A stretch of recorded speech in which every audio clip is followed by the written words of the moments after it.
Hello everybody, today in this video we will talk about IELTS reading, and specifically we will talk about IELTS reading, true, false, not given types of questions. In the previous videos I have explained you that there are two types of questions in IELTS reading, types A questions and types B questions.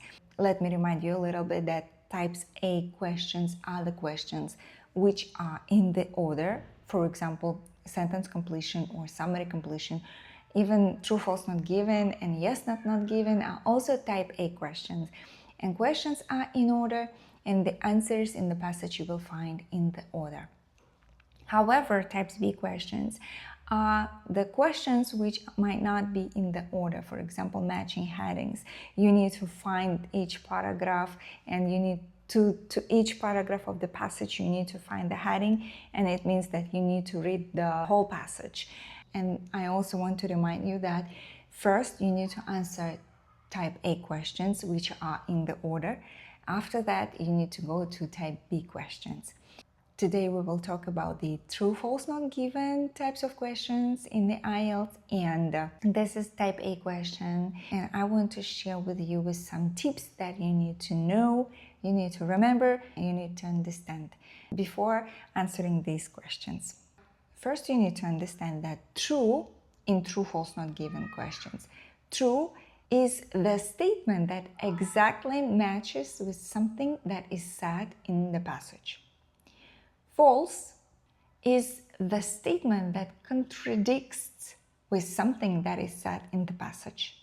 And not given is when the information is not given or not enough explained in a passage. When you're answering these types of questions, you need to first read the questions. First, you need to go to the questions and read carefully the questions themselves. You need to pay attention on the details. You need to pay attention on the keyword or phrases.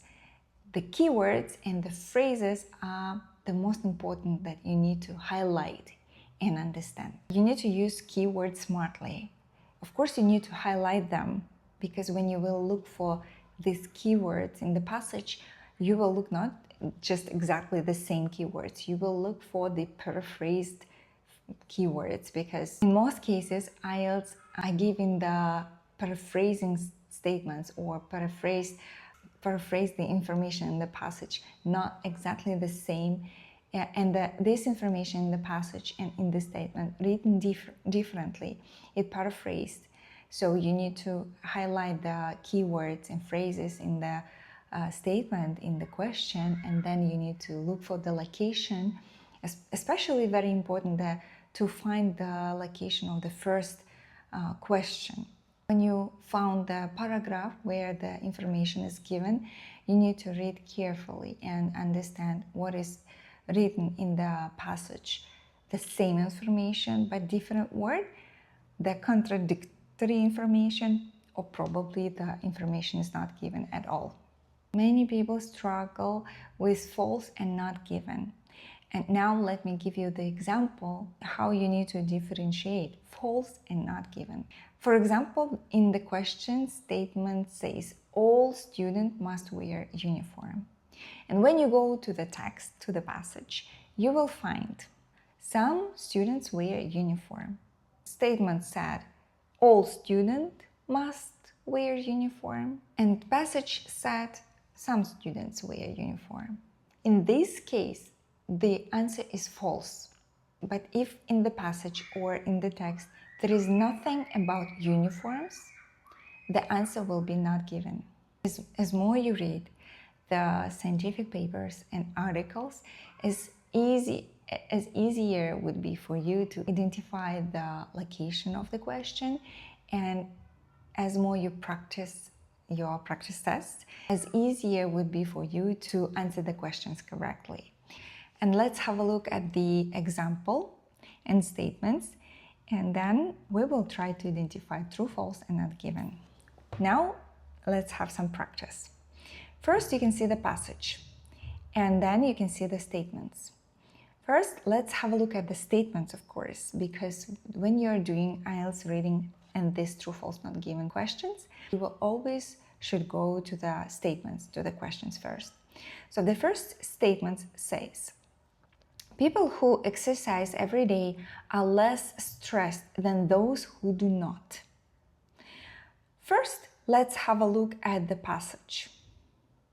And passage says, individuals who engage in at least 30 minutes tend to have lower stress level. So people who exercise every day are less stressed than those who do not. This statement is true. The next statement. Exercise helps people become more intelligent. Let's try to find this information. Is it given here? Look, it is written. Improved cognitive function. This means better mental performance, but not necessarily becoming more intelligent, right? Improved cognitive function means improved mental performance, but it doesn't mean becoming more intelligent. So it is false. The next statement. Everyone should do intense exercise to improve their health.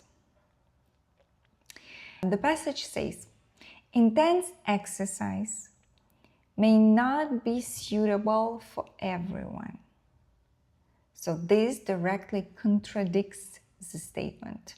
It means the answer is false. Okay, statement number 4. Moderate exercise for 30 minutes daily can benefit mental health.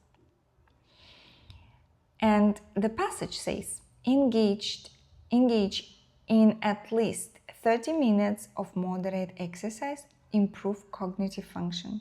Cognitive function is related to mental health. So in this case, the answer is true.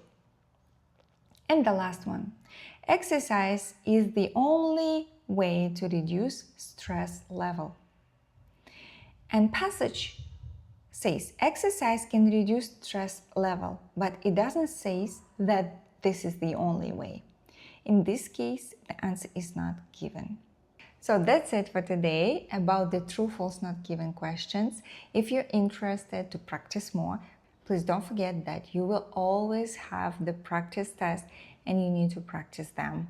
As more you practice, as better your skills on answering the questions becomes. Thank you for watching the video. Please continue practicing.